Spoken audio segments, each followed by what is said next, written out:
Big crowd. Good turnout. Good turnout. Thank you all for being here. Good afternoon. Welcome to the White House.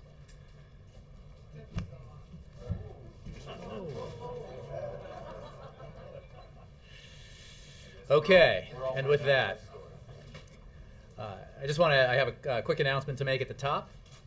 On Friday, the President will hold an event at the Walter E. Washington Convention Center in Washington, D.C.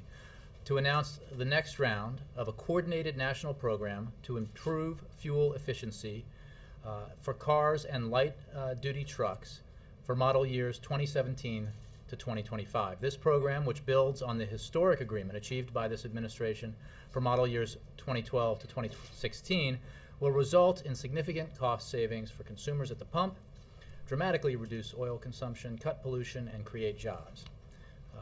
That is on Friday, and I know that we all look forward to some other kind of news story to cover, so I'm sure you'll be all over that. Separately, I just want to say that we are obviously paying a lot of attention. I mean, I know you are, we are clearly, to the process ongoing that must, by necessity, result in some sort of compromise so that we do not, for the first time in our history, lose our borrowing authority and risk default. The President made clear the other night that the way to do that is to reach a compromise. We still firmly believe that a compromise is essential and possible.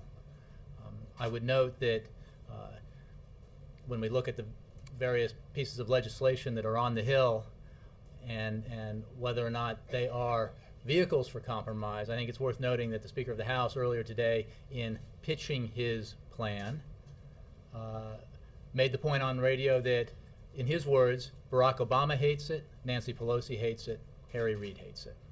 Now, I don't think there's really much to add to that when if you're trying to make the case that this is something that we can come together around as a country, that this is something that represents a fair compromise between Democrats and Republicans and the White House, that it doesn't really hold up. So we believe that there is a place to find compromise. The President has made clear that he believes that this has been an opportunity to do something big and historic that requires political will by Democrats and Republicans, a willingness to take heat from your base as opposed to placate your base. But it requires a will on both sides. And with that, I'll take your questions. Mr. Feller. Thanks, Jay. Two questions. We're obviously 24 hours closer to potential calamity here. Is the White House any closer itself to an endgame strategy? And what's the President doing to achieve it? Well, as you know, Congress needs to take action. We have been intensely engaged in negotiations and conversations and proposals and counter-proposals with Congress at a variety of different levels.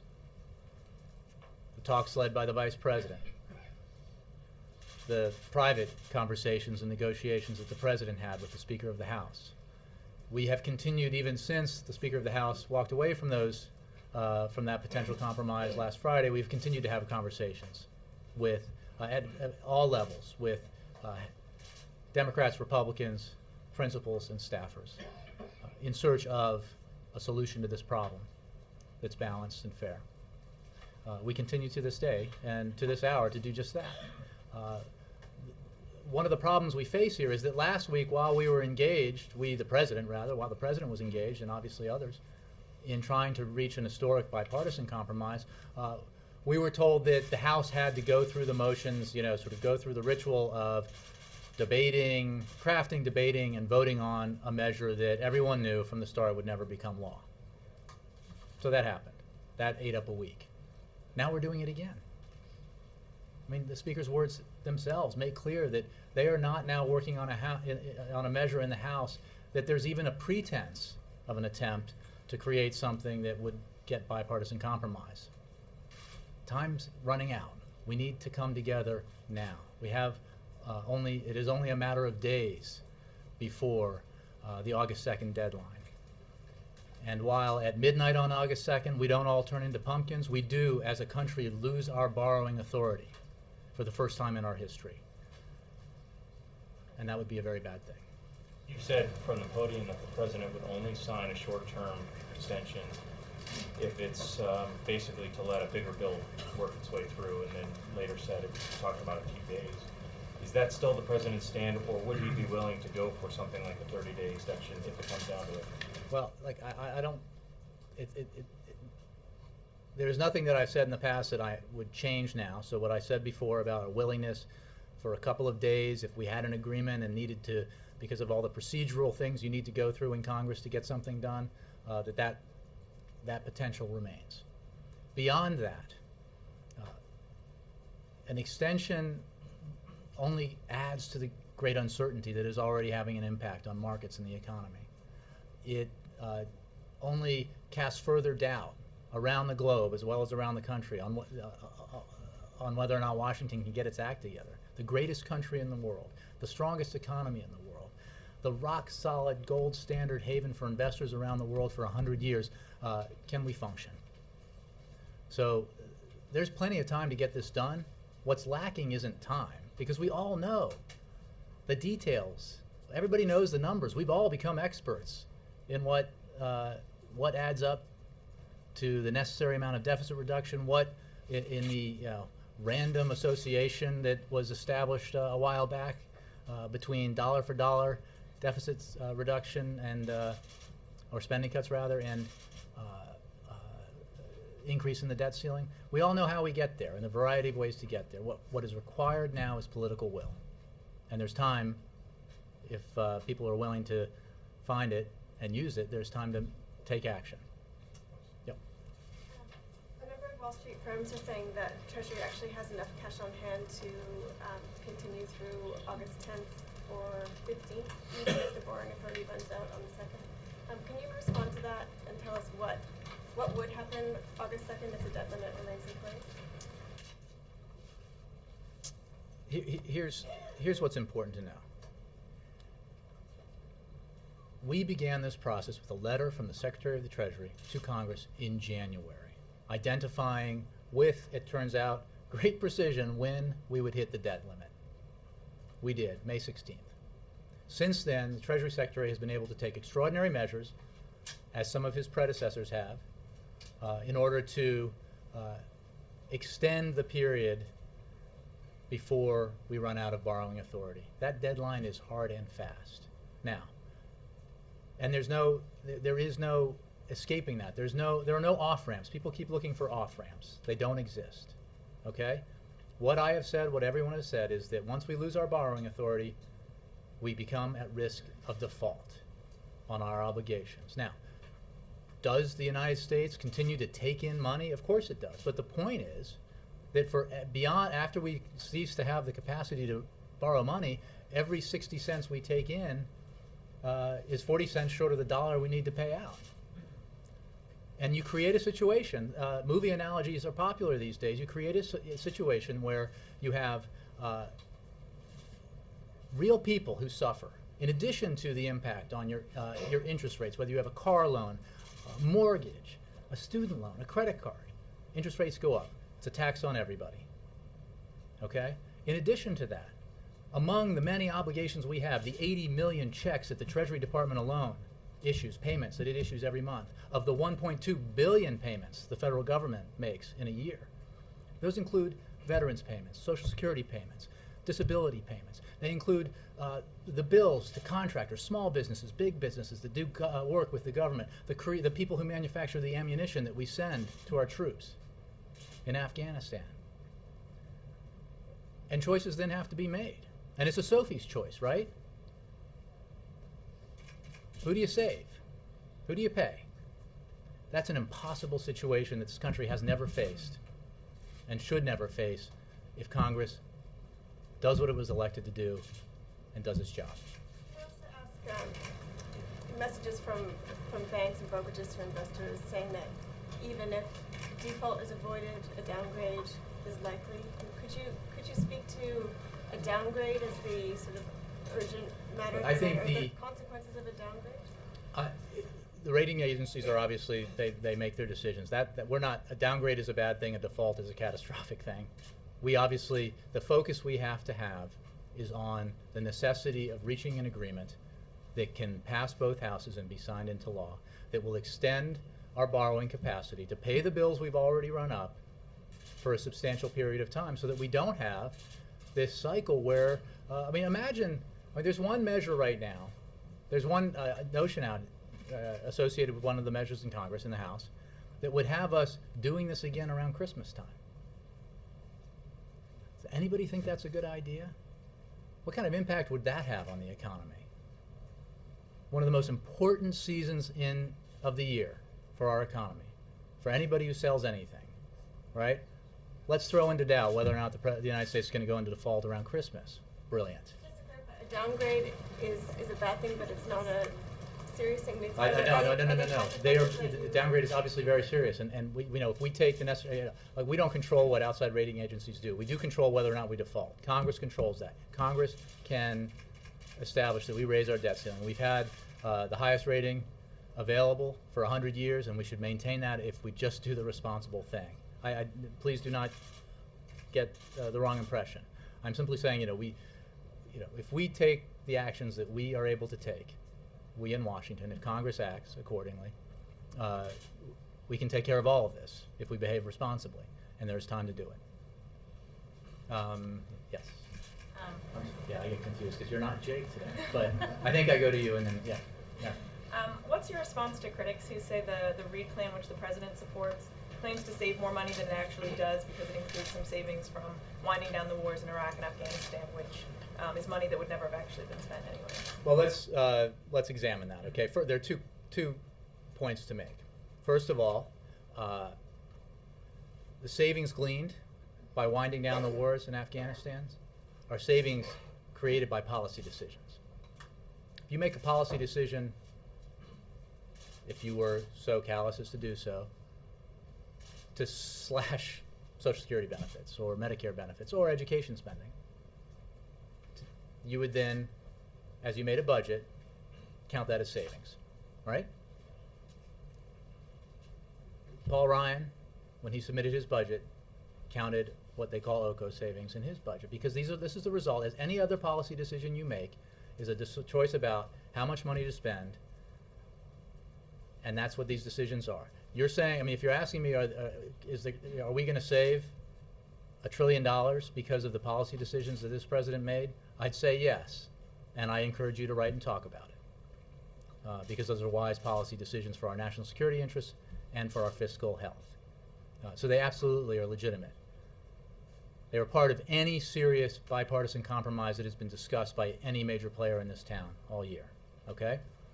But we've also identified in great detail, Ed,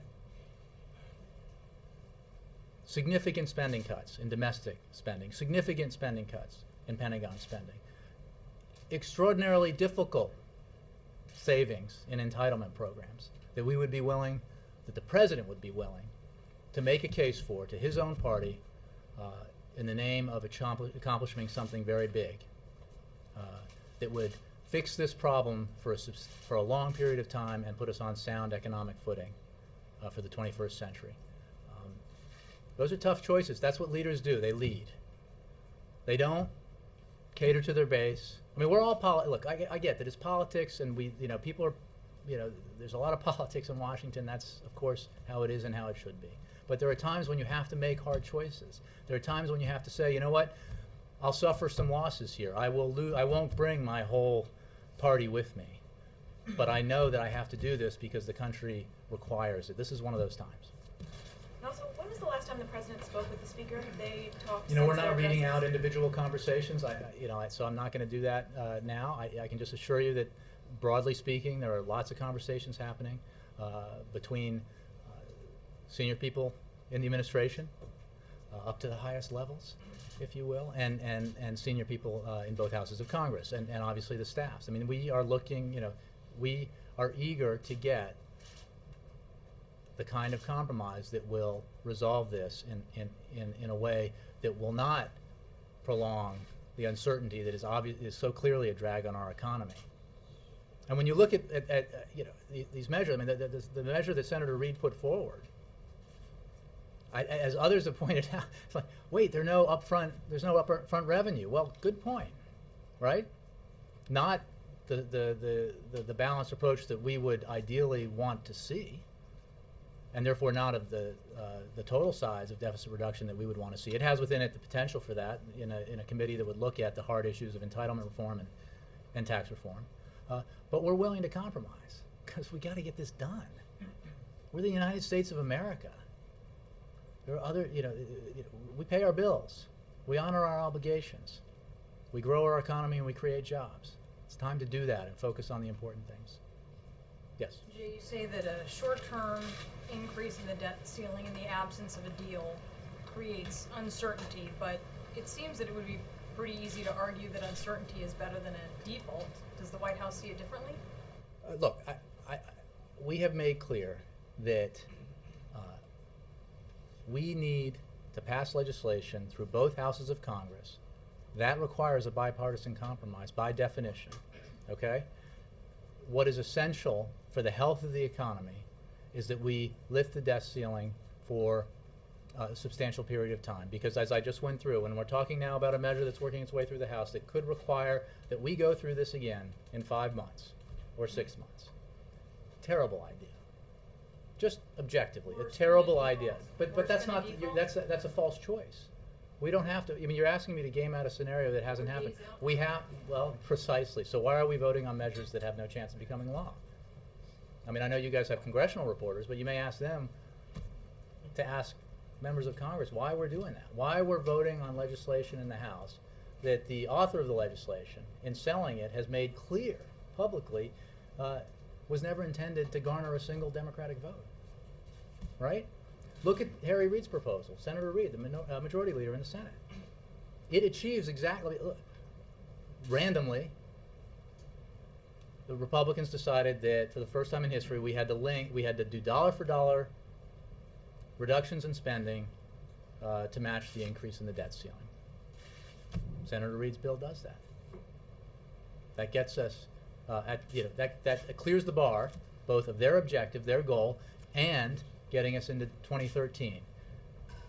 And it sets up a process that could potentially, if there's the political will, allow us to reap even more significant savings on the hardest issues out there, entitlement reform and tax reform. And if there's the political will, we could do that, because, by the way, there's not all that much work to do. We have the blueprints, we have the Gang of Six, we have the detailed positions put forward and many of the positions agreed upon between the Speaker of the House and the President of the United States that could glean substantial savings. The President stood before you and said that in his negotiations with the Speaker of the House, they had come to an agreement on $650 billion in entitlement savings. This is in the detailed negotiations between the Speaker of the House and the President of the United States that some people have decided doesn't constitute a plan and reported it accordingly. As opposed to the false plan, I mean, there are plans where you create things to satisfy your base that you vote on that don't become law. When people want to get something done, they sit in a room and they try to get it done. And then they come out of that room and they say, here's what we've got. It's filled with tough choices, but we, Democratic President, Republican leader, believe it's the best thing for the country, and we encourage our members and our fellow party members to come with us. That's how you achieve something. Yes? You said if nothing changes and August 2nd comes and goes, we're at risk of a default. Mm-hmm. You didn't say a default. I mean, that seems like an important distinction. We lose our borrowing authority, okay?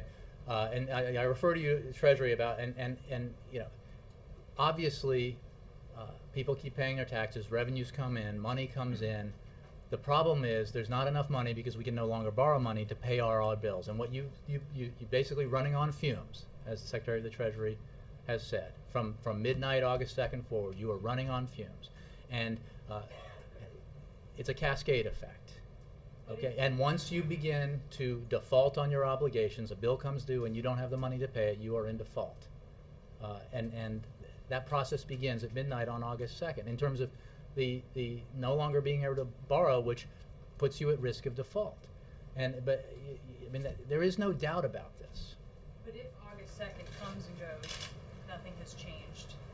Yes, we've lost our borrowing authority for the first time in our history. We have bills coming due that we cannot pay. Not real ramifications. potentially. Is there a certain boy who cried wolf quality that the White House. Do you and mean the will all the president- power go out in America? And no, I mean, the fact is, something that convinces people who Yeah, maybe I'm not don't sure have what the you're- same urgency as the White House on this matter.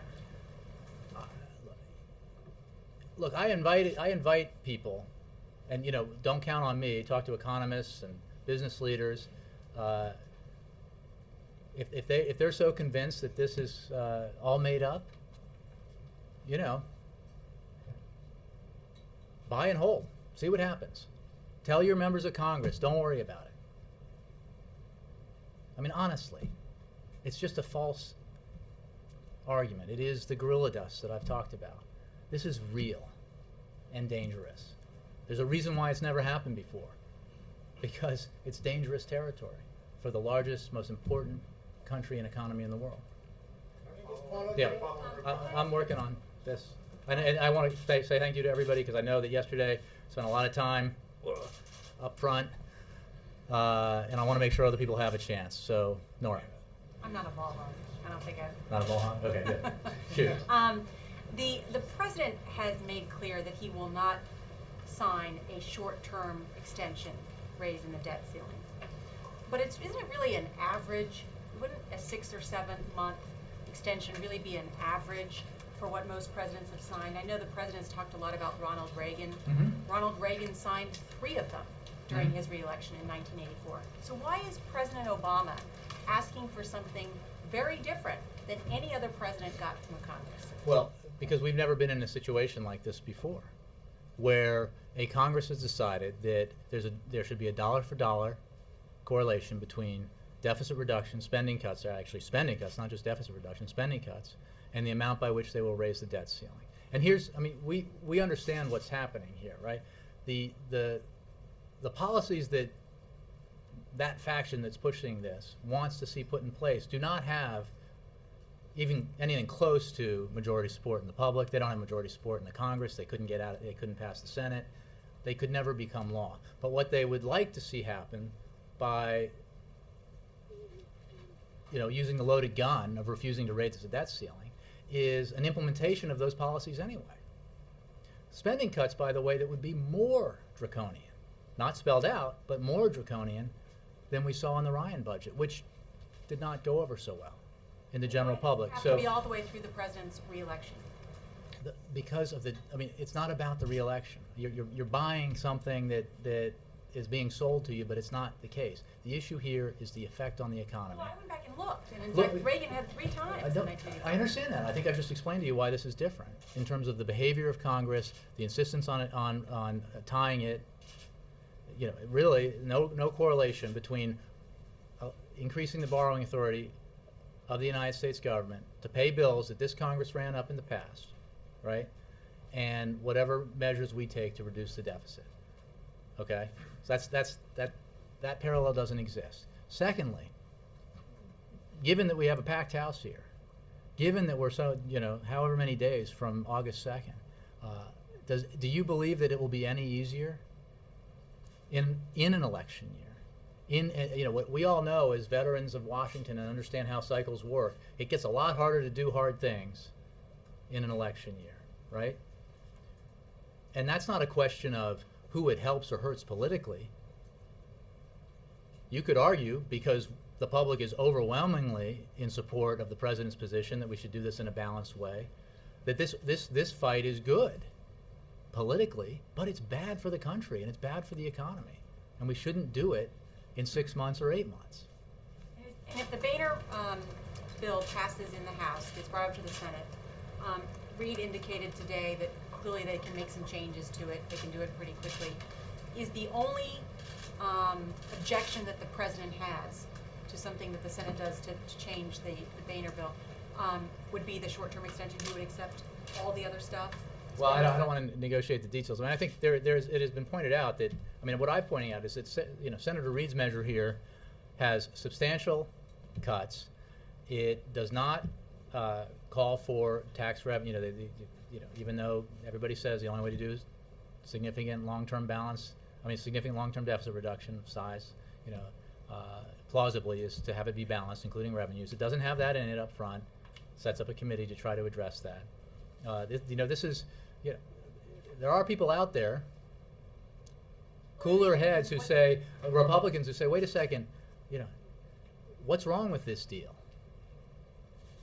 Shouldn't you just take it for the sake of the country? And by the way, to claim that you helped create a situation where we embedded into law these substantial spending cuts.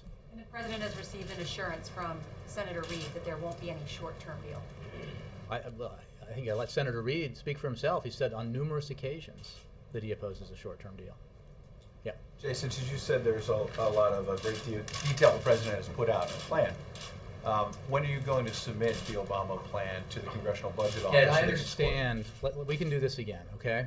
No, but when are you going to submit it to CBO, like Boehner did and Reid did? Has the Speaker of the House shown you the positions that he took in detail in the negotiations that were designed actually to achieve a compromise, as opposed to have a show vote? Doors, have a show vote. Something in public. But Ed, we put forward a budget, we put forward a framework, and we have in negotiation, as has every measure that the Republicans have put forward. Okay, both leaders, the senior most Republican in the land, third in line.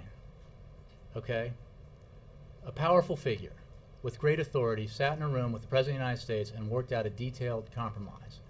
It is the nature of these kinds of difficult things that you do that in a way so that you agree on the tough choices, you come out together and you announce them, and you begin to make the argument, a hard argument for each person to his party, that this is what we need to do for the sake of the country, that this is a good deal.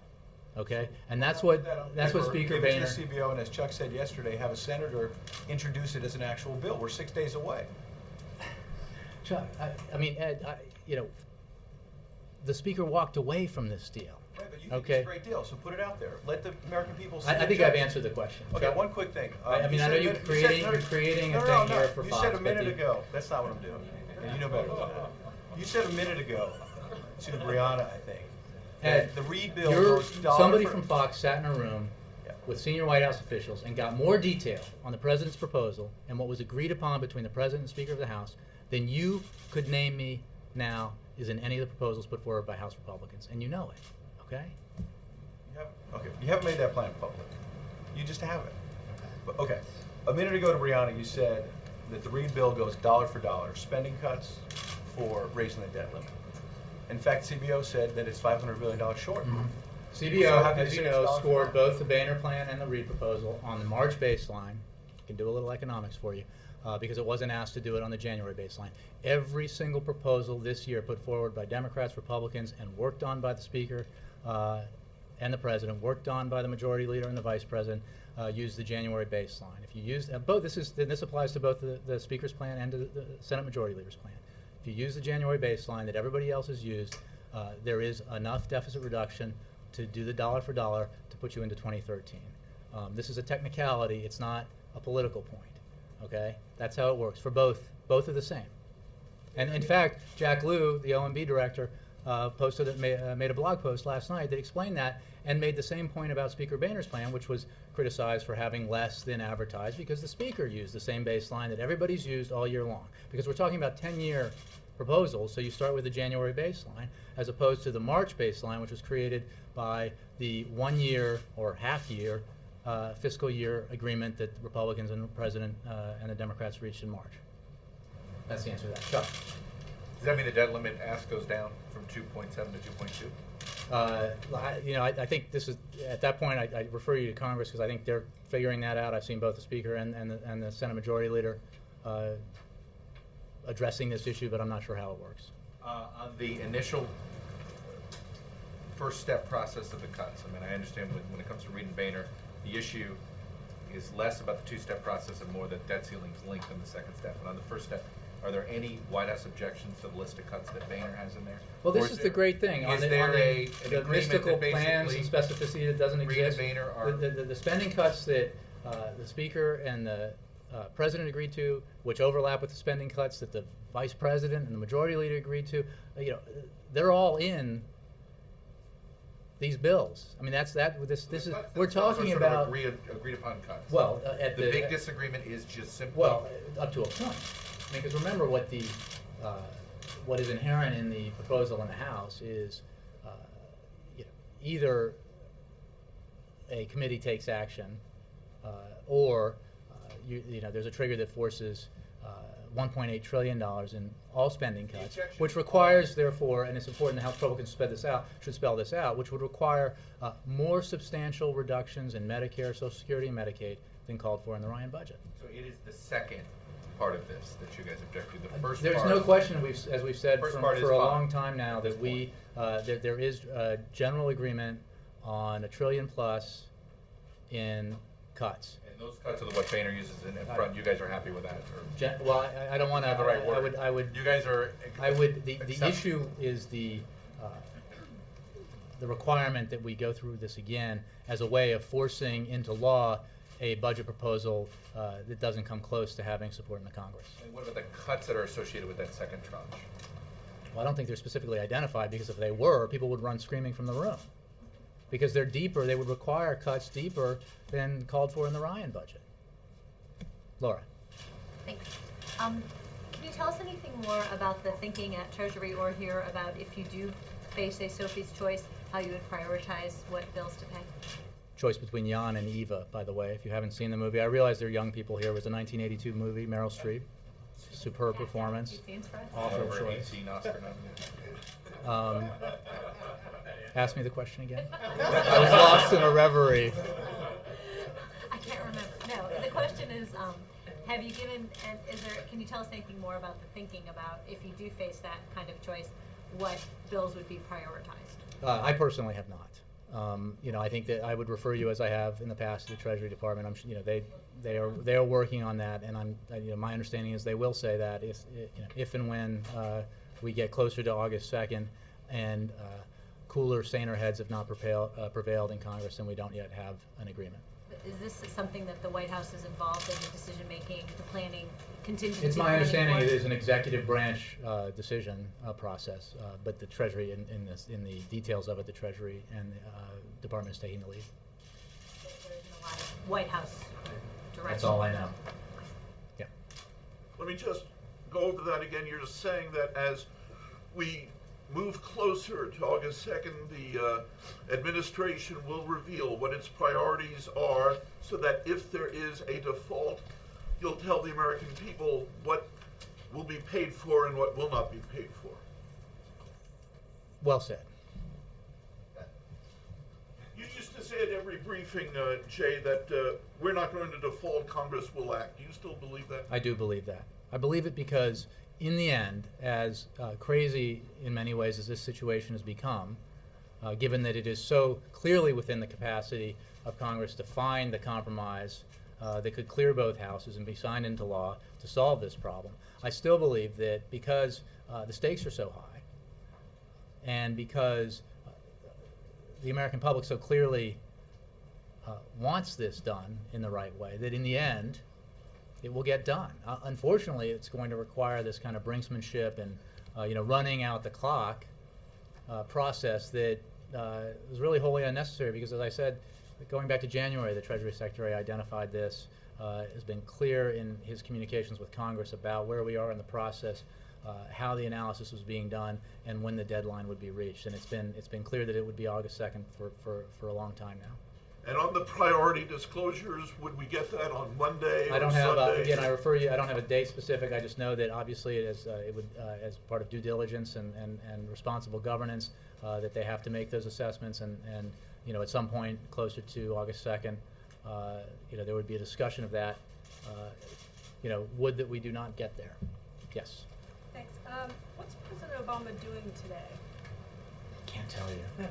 Well, obviously, but I mean. He's got a lot of meetings. He's a lot of phone calls. Beyond that, I don't know what we had on the public schedule. No plans for that I know of. But as you know, this is quite a fluid situation.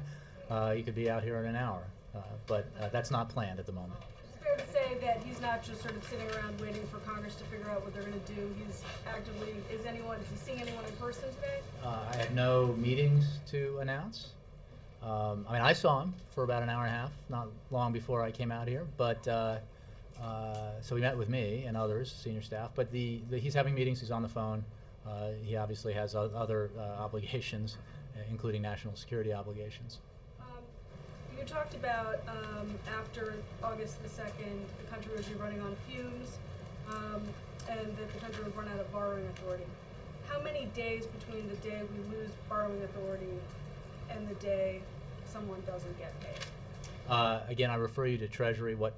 I can't describe the process any more clearly than at least within my capacity than I already have, which is you lose borrowing authority. Obviously, you continue to take in money because people pay taxes and all the other ways that revenue comes into the Treasury. But you are in a situation where, absent your borrowing authority, you have bills and obligations that far exceed the money in your pocket. It's at least a couple of I days. don't. You have to ask for Okay, it. and then last question. Yesterday you mentioned a plan B. Were you just speaking like metaphorically? And or let's is there- we'll go back to your thing.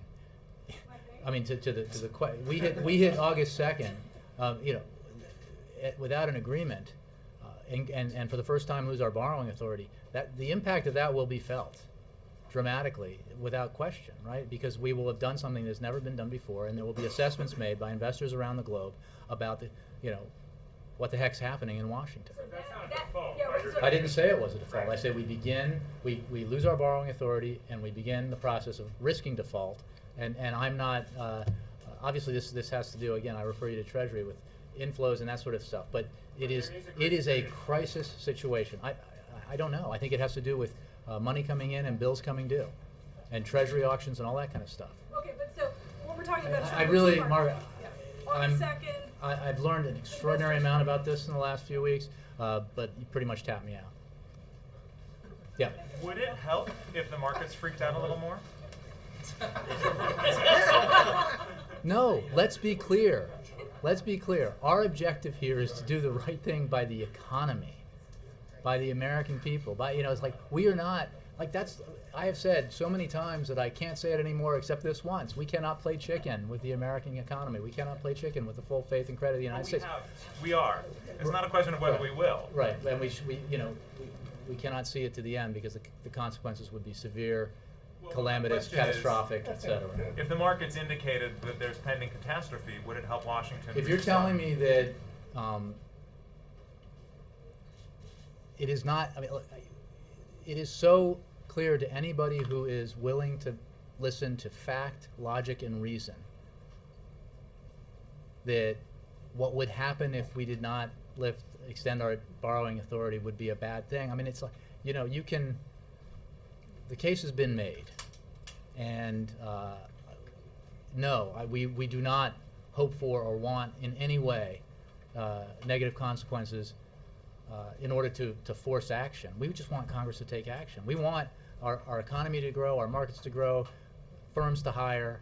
That's what this is all about, right? And so anything that happens here that causes the reverse of that is bad in our view. And so you don't take the failure of TARP the first time as kind of an instructional way to get That something went really done? well, don't you think, David? It's been reported, I think confirmed by the White House, that the president and vice president have canceled or postponed some of their fundraisers over the past week or so to stay here and work on this.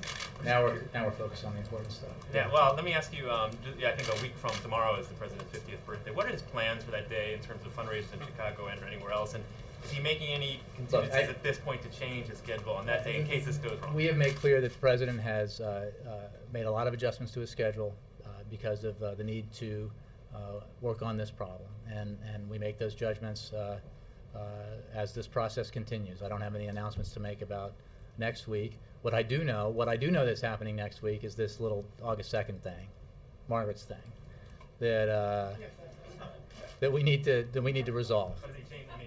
Is he changing his schedule next week to Again, spaces? we're not going to, because we believe, we hope, we're working for an agreement here. We're not going to anticipate a failure to reach an agreement. Jackie? I wouldn't ask because I think I know your answer, but the fact that the House Democratic leaders have come out publicly urging the 14th Amendment option. Could you speak to Yeah, that? no, I heard that. Our position hasn't changed. There are no off-ramps. There's no way around this. There's no escape. And, having an esoteric constitutional argument won't resolve the fact that our borrowing authority is due to expire on August 2nd. And Congress has the legal authority, and only Congress has the legal authority to extend that borrowing authority. That's our position. The president stood here and told you. I mean, we consulted to see what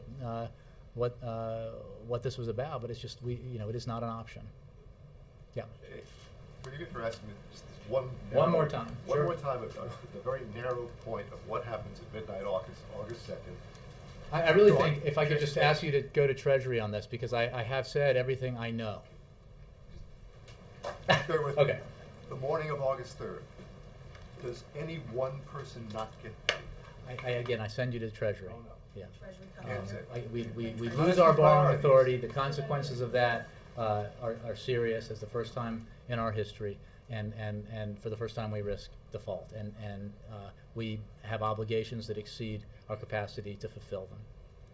Yeah. You guys had veterans service organizations here yesterday afternoon. What was the message that you sent to them? What concerns did they express, and what should the average federal worker at an executive branch agency be thinking today?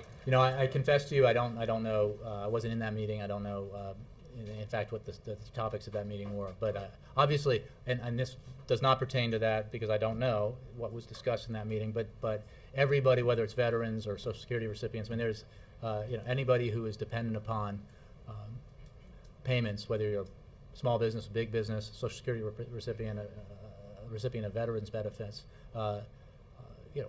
potentially could be affected by this. We believe that won't happen. There's a lot of talk about this, but I think it's important to reiterate the position that I think Mark asked me, or somebody did. Do I still believe that, am I still optimistic? Are we, more importantly, is the President still optimistic that in the end, we will come to an agreement? And the answer to that is yes. We are still optimistic. Peter. Thank you, Jay. Beyond asking the public to get involved here and call members of Congress, could the President make more aggressive use of his executive authority? Could he call out Republican members by name? Could he threaten to withhold I don't think federal that's an funds? executive authority. But okay. Or the bully pulpit. Could he pull military bases out of people's districts? I mean, if this is as calamitous as you say, is there more than? Peter, all this requires is a willingness to budge off your absolutist position. I mean, we are now in the whatever month in the process of an attempt to pass a budget through different means, back door, side door, third floor window, that is not going to become, they tried that initially, that is not going to become law. It's not supported by Congress. It's not supported by the people. It's certainly not supported by the President. We need to reach a compromise. Time is running out. We will. Carrie. Just to follow up on Jackie's question, can we infer from your answer that the 14th Amendment has been ruled out categorically by this administration, that come August 3rd, I think the President's spoken to that. I have everyone. April. Jay, has the President talked with any other presidents, former presidents, about this? Has he consulted with them? I don't know. Can you get an answer on that? I can see if I can get an answer on that. And also, when there are other stalemates in other administrations, presidents have gone to the Hill and talked to members of Congress. And right now there's a division within the Republican Party. Wouldn't this White House think that this is the time maybe to go there and talk to members of the GOP? I think there's been no shortage of meetings between this President and leaders of Congress of both parties. I mean, both all the ones you know about, and there are probably a handful that we still haven't leaked or let you know about. So I don't think that the problem here has been a lack of face-to-face interaction between the President of the United States and the responsible leaders in Congress. But we continue to be willing. I mean, if that's what it takes, April. Sorry, if that's what it takes, then that's where we'll go. But we need a willingness to compromise, a recognition that the result of this can't be I get everything I want. Okay, the result of this, it's just not going to work that way. It's not what the American people want. It's not going to get through Congress. So it's not just about the President saying, you have to compromise because that's the right thing to do. You got to compromise because Congress has to pass a law through both houses and that's satisfactory to both houses, and the President can sign. But for the President, for all the meetings to be here, after the Vice President's meetings failed, and they wanted the President to come in, and they've been. You're talking about a President Bartlett moment? Should he walk up Pennsylvania Avenue and go to Congress himself? No, I'm talking about President. We're looking into it. I'm talking about a President Obama moment when he would change the venue and go there to them. And if this is such a I don't have any scheduling announcements to make, but I will take under advisement that suggestion. I'm asking. No, I hear you. I mean, maybe. Well, what about the Treasury Secretary? Are you gonna bring him out here so we can Well, get more answers? I mean, Secretary Geithner has been pretty visible lately. He's been Treasurer. on the details of something that folks with advanced degrees over at Treasury are studying. Yeah, I refer you to Treasury. But Secretary Geithner has been taking questions in interviews quite a bit, and I'm sure he'll be doing that in the days coming forward. Toshi. Thank you, Jay.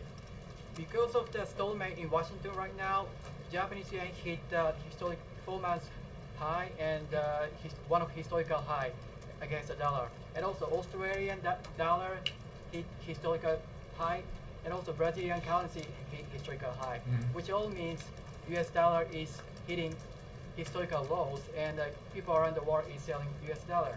What's your response to that? And also people around the world is watching this very anxiously and even frustrated. Do you have any message to the international community? On the second part, the whole world is watching. The whole world economy is linked to the United States economy, and not just because of its size and its creative power, but because of the security and safety it is represented as an investment for the global marketplace. We believe that will continue because Congress will do the right thing and take action. On the other matter, I will never, ever talk about currency markets from here. Too risky. Bill. I just followed you. Jay, I want to follow up on Jackie if I can. Are you saying that if Congress does not act, the president can't act or won't act? Or both? If you're asking me about the 14th Amendment, or whatever authority that you assert, it could be the War Powers Act. I don't know. But. As we discussed in relation to other questions about the Treasury Department and a process that would obviously, as a matter of being responsible, that would have to be created to follow, there would be a process followed. That would be the executive branch's actions. But the president does not have the authority to raise the debt ceiling. But could he act and then say and challenge people to sue him for acting without the authority? Well, I know that that's an appealing.